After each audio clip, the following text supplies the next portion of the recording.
चलिए आज हम लोग कंपटीशन एग्जाम की तैयारी के लिए कंपटीशन एग्जाम की तैयारी के लिए और क्वेश्चंस को डिस्कस करते हैं। पहले के वीडियो में मैंने आपको 20 क्वेश्चंस ऑब्जेक्टिव बताए थे। आज उसी कड़ी में हम और आपको 20 ऑब्जेक्टिव क्वेश्चन बताएंगे। चलिए पहला क्वेश्चन है कि कौन सी मोटर तीनों पावर फैक्टर पर चलती है?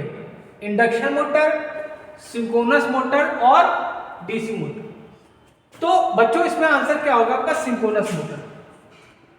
ये जो आपकी सिंक्रोनस मोटर होती है ये आपकी तीनों पावर फैक्टर पे चलती है, चाहे आपका यूनिटी पावर फैक्टर हो, चाहे आपका लैगिंग पावर फैक्टर हो, चाहे आपका लीडिंग पावर फैक्टर हो। ठीक है, और ये लीडिंग पावर फैक्टर पे मक्खन की तरह कार्य करती है। मक्खन की तरह मतलब कि ये सिंक्रोनस कंडेंसर की तरह कार्य करती है, मतलब इसका पावर फैक्टर बहुत ज्यादा होता है। ठीक है, और क्वेश्चन ये भी पूछ सकता है कि किस मोटर का प्रयोग हम लोग पावर फैक्टर इंप्रूवमेंट के लिए करते हैं। तो सिंक्रोनस मोटर ही आपका ऐसा मोटर है जिसका पावर फैक्टर बहुत अच्छा होता है, लगभग 1 होता है, और इसका प्रयोग हम लोग क्या करते हैं?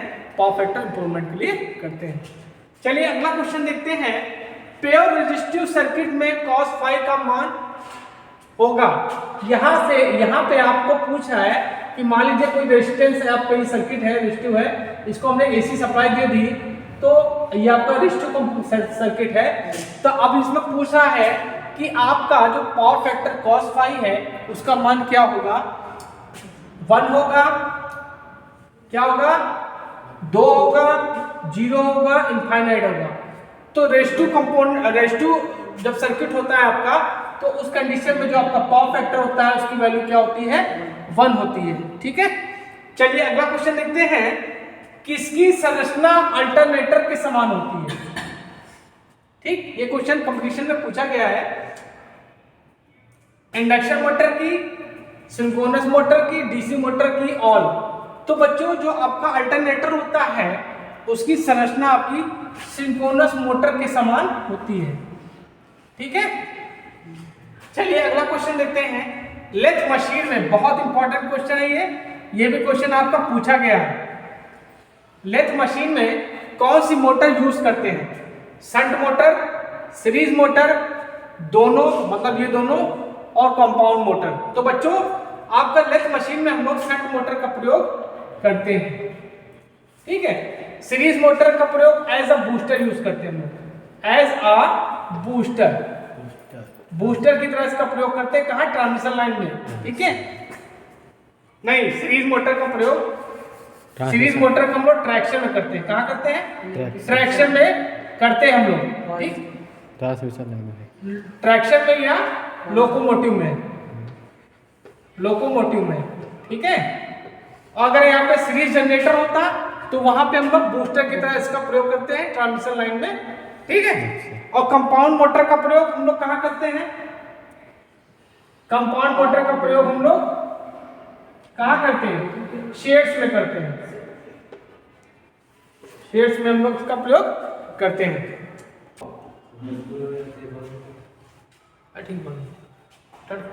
स्टार्ट हो गया। चलिए देखते हैं अगला क्वेश्चन। कह रहा है ओम का नियम किस पर लागू होता है? कैपेसिटर पर, रेजिस्टर पर, इंडक्टर पर और ऑल। तो जो बच्चों ओम का नियम है वो क्या होता है? कैपेसिटर पर भी लागू होता है, रेजिस्टर पर भी लागू होता है, और इंडक्टर पर भी लागू होता है। तो इसमें आंसर क्या होगा आपका? ऑल। सेमीकंडक्टर पर लागू नहीं होता। ठीक है, चलिए अगला क्वेश्चन देखते हैं। ट्रांसफार्मर की रेटिंग होती है केवीए में, केवीआर में, केडब्ल्यू में, नन। तो देखिए जो ट्रांसफार्मर की रेटिंग है वो आपकी केवीए में होगी। किसमें? केवीए में। तो इसमें आंसर क्या हो जाएगा आपका? केवीए में। अल्टरनेटर की जो होती है, सबकी मैं बता देता हूं, अल्टरनेटर की जो होती है ये भी आपकी केवीए में होती है। बैटरी की जो होती है केवीए में होती है, एम्पियर आवर में होती है। ठीक है, मोटर की आपकी किलोवाट और एचपी दोनों में होती है। ठीक है, और आपका जो फ्यूज होता है उसकी एम्पियर में होती है। ठीक है, चलिए अगला क्वेश्चन देखते हैं। जूल का नियम है, ये क्वेश्चन आपका अभी यूपीपीसीएल में आया है। ठीक है, 0.24 I square RT I square RT I square R naught. तो बच्चों ये ऑप्शन आपका बिल्कुल सही है। ठीक है, उसमें आया था आपका I square RT by joule, वो भी सही है। ठीक है, ओके। चलिए अगला क्वेश्चन देखते हैं। इंडक्शन मोटर में टॉर्क स्लिप का वक्र होता है, आयताकार, परवलय होता है, आयताकार होता है, रेखीय होता है, वृत्ताकार होता है। तो देखिए इंडक्शन मोटर होता है, उसका जो कर्व होता है वो इस तरह होता है। ठीक ठीक, तो ये होता है आपका आयताकार परवलय, आयताकार परवलय। ठीक है, अब अगला क्वेश्चन है, निम्न में से सेल्फ स्टार्टिंग मोटर होती है। ठीक है, induction motor, DC motor, synchronous motor. तो बच्चों आपकी इंडक्शन मोटर भी सेल्फ स्टार्टिंग होती है और डीसी मोटर भी सेल्फ स्टार्टिंग होती है। ठीक है, तो इसमें ऑप्शन एक देना चाहिए इनको, A प्लस बी। तो जो इसमें आंसर होगा A प्लस बी वो सही है। ठीक है, चलिए अगले क्वेश्चन देखते हैं। देखिए अगला क्वेश्चन देखते हैं। डीसी मशीन में आर्मेचर बना होता है, सिलिकॉन स्टील का, एल्युमिनियम का, कॉपर का, नन का। तो डीसी मशीन में जो आर्मेचर होता है ये सिलिकॉन स्टील का बना होता है, सिलिकॉन स्टील का बना होता है।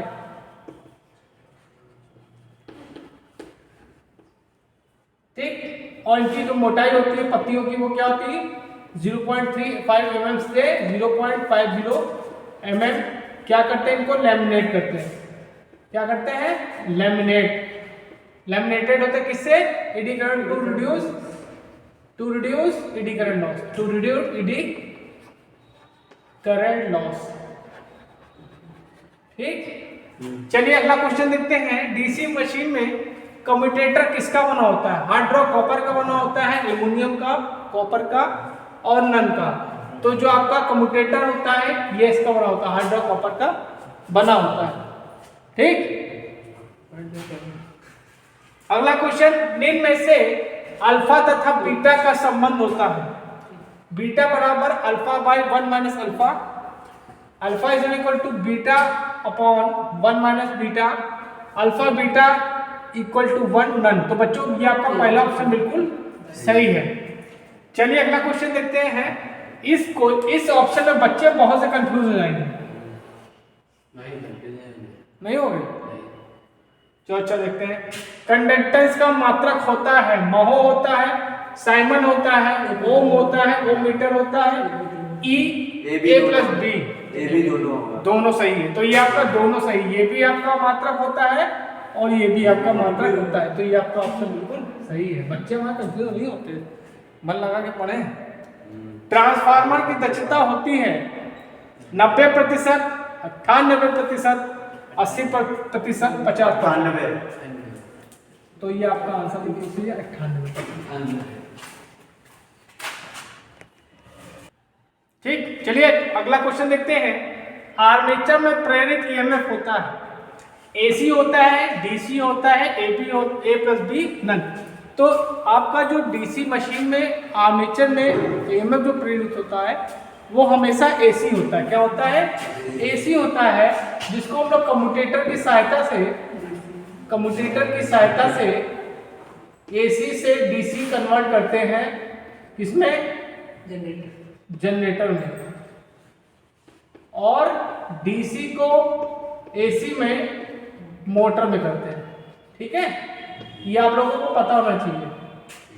चलिए अगला क्वेश्चन है, बहुत हार्ड क्वेश्चन है, ये आपके सिलेबस का नहीं है लेकिन ये क्वेश्चन पूछा गया। चॉपर